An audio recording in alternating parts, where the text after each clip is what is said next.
What's up, guys? I wanted to show you something else that I used to collect. I know you didn't think it was possible that I had something else that I collected. What don't I collect, right? Actually, this is something I used to collect. I no longer collect it, but I still possess what I used to have, and that is incense stuff. Incense/incense accessories. Um, Being younger, in my teenage years, I used to love incense. I loved getting all the different kinds. I was just really into it. Not so much these days. The smoke kind of bothers me a little bit. I'll talk a little bit later in the video about it. I still sometimes break out the oils, the incense oils, which is smokeless. But anyway, I'll talk about that in just a minute. But I wanted to I was actually cleaning out my closet, and deep in the back of my closet, I found all this stuff, and I was about to put it away again. And I figured, you know what, let me make a video on it. You know, people are always asking me, what do I collect? What are my other interests and stuff like that? And I don't think I've ever touched upon the fact that I was an incense nut. I used to love it. So anyway, let me just show you some of the stuff I used to have. These are all different burners that you're looking at. If you're not familiar with incense and incense burners, basically you have a punk, which is a stick of compressed wood and different wood fibers. And what the companies would do is actually dip these in a scented oil, and then they would dry out, and then later you would burn them. And as it smoked up, that scent from the oil would go in the air. Of course, you'd smell that. Some people make their own incense. I got into that for a little while, where I used to buy the plain punks, the unscented ones, and buy my own oils and hand dip them myself. They were a lot stronger, but also a more expensive way of going about it. Buying pre-made incense is obviously very cheap. You can get bulk incense sticks real cheap. So, but anyway, that's basically all it is. You light the end, you blow it out, and it smokes, and you have that scent in the air. And there's no limit to what kinds of scents there are. There's tons, from fruity scents to, like, different fragrances, all kinds of stuff, But most people know what incense is. I don't even know why I'm explaining that. But anyway, these are some different burners. A couple wood ones here. Basically, you would put the incense in a little hole there, and as they burn down, the ashes would fall in these channels. Oops, slid the top. It would fall in these channels. It would keep it kind of centralized, so the ashes weren't all over the place, and obviously it was more of a hazard if they were falling anywhere. So to have it in this channel would be real easy to clean, and it'd be a little bit of a safer way to burn the incense. So let me just show you that real quick. This is one of my first incense holders I ever got. I thought this was really cool. I'll show you why in a minute. The top slides, and you have a little store. Actually, comes right off if you want. Has a little storage section in there. You put your incense in there. And what I thought was cool about this is that if you actually pivot this to the side, there's a hidden compartment on the inside. And who doesn't like a hidden compartment? When I was younger, and I got this when I was like 9 or 10 years old, I stuck all kinds of crap in there. Everything from, anything my parents didn't want me to have or anything I wanted to hide, I would stick in there.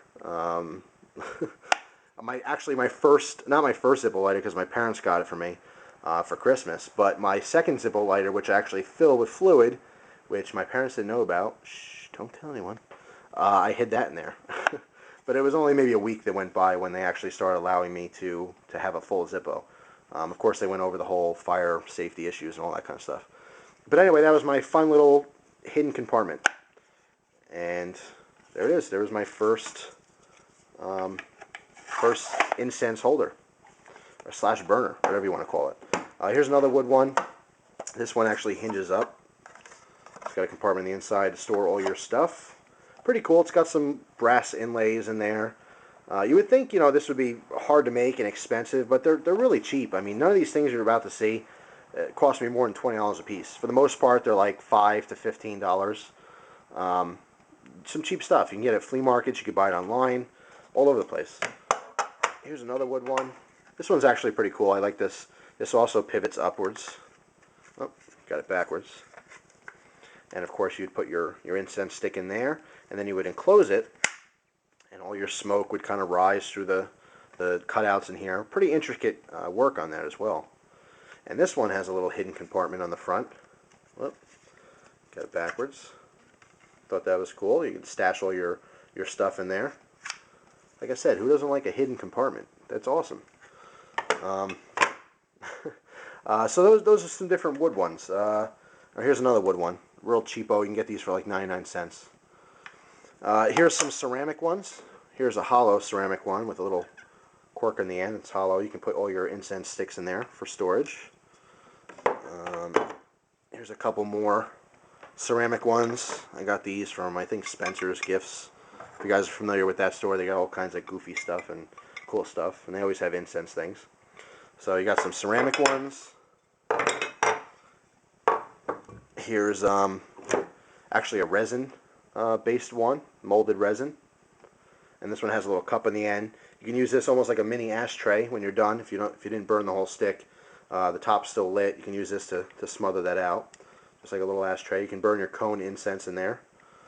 I got a bunch of other ones, simple ones. This one is another resin. Here's a stone, like a granite or marble. It's not marble, but like a granite style stone. And then these three ones are clay. So these are a little bit more flexible, but they're also they're much more fragile. They snap easily. But some cool designs in there. And then besides these traditional long way or longer ones where the incense sits on an angle like that, then I have a couple of these smaller ones where they sit straight up and down. There's a little skull head, again made out of clay. Some kind of weird design in the back, butterfly kind of thing. Looking at it now, it looks a little bit girly. And for the most part, incense is, I don't want to say it's a girl's thing, because I had plenty of friends who were like into incense. All the guys liked it, but for the most part, incense now I think is more of a girl's type thing. But anyway, here's another little head. It's got glow-in-the-dark eyes. Something cool, some different burners. Here's actually one of my favorite ones. The tiki head. So, anyway, what else here? I have, let's talk a little bit about the oils real quick. I have two of these. These would basically, I would use to burn incense oils. Instead of having the stick, which again is that wood fiber or wood pulp that's impregnated with the oil, what you can do is you can actually burn just the oil. And by taking this out of the equation, you take out the smoke. Now, when I was younger, I had no problem with it, but being a little bit older now, not that I'm really old, 24. I don't know. Smoke bothers me a little bit. It's not as fun to be in a room filled with incense, because it is. It gets smoky. You start coughing. Burns your eyes. So it's not the fun thing it used to be for me. So occasionally, if I do want to burn incense, I have that urge, but I don't want the smoke. I go with the oil.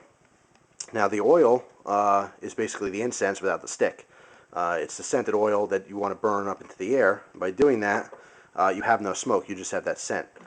How to do that is you use one of these, where you put a little tea light in there. Tea light is basically a little unscented. I mean, you can get scented tea lights, but it's basically just a little candle.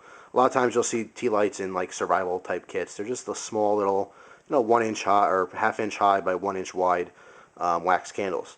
And what you do is you put the candle in there and you light it. You put a little bit of oil in the top bowl part here, and you put it on top. Now, the candle produces enough heat to heat up the oil enough where it's going to start to evaporate. And as it evaporates into the air, fills the room with the scent, but guess what? No smoke. So I like these quite a bit. I will break these out every now and then, but not too often. Most of the stuff you're looking at here was buried way in the back of my closet, just doing some cleaning. But anyway, here's two different styles of those. One's a little bigger, one's a little smaller. But these are both made out of, actually, yeah, they're both made out of stone. Some kind of stone, I don't know what. But these are even cheap. These things were like 15, 20 bucks a piece, so not super expensive. And some oils I have German chocolate, I have blueberry, and I have pina colada. So some cool scents. Actually, really funny story real quick with the German chocolate. I'll try to give you the short version. Basically, a long time ago, once upon a time, I was with my friends hanging out, watching Charlie and the Chocolate Factory, the original. If you've ever seen it, classic movie. If you haven't seen it, go out and rent it right now, because it is a good one. But anyway, the original Charlie and the Chocolate Factory. And as we're watching the movie, I was over at my friend's house. I brought some of this stuff.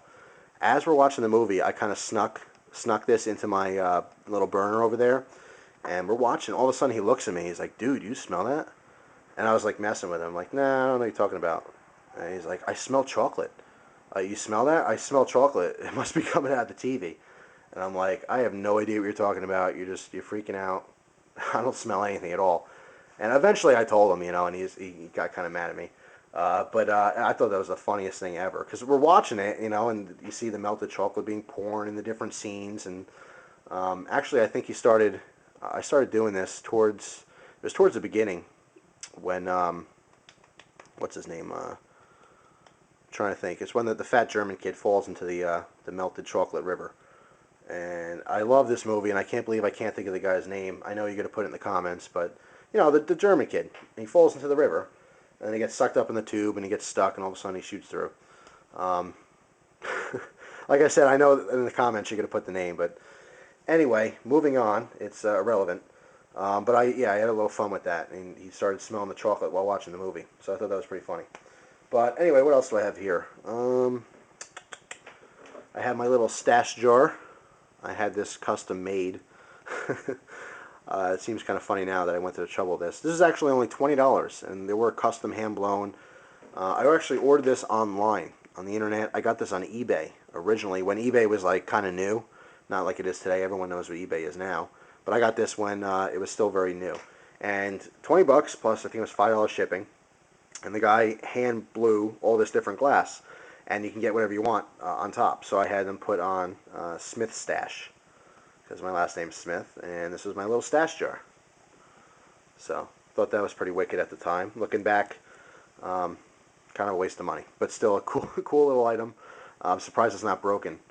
But I actually never got to use this because not too long after I got this made, I kind of lost interest. Originally, I got this to put my cone incense in, the little cones. But then I never did. I just kind of put it aside and just lost interest completely. But that's pretty much it. I also got these Incense Matches. I used to love these. There used to be a catalog I used to get. It had kind of like some hippie clothing in it and stuff. I forget the name of it, but they had these Incense Matches. And they were just basically a match, but the match stick itself, towards the bottom, had some scented oil in it. It was impregnated. So what you would do, and let's see, this one's strawberry, this one's coconut. Let's do a little strawberry. You would rip off a match. You would light it on the back. Let it burn for a second.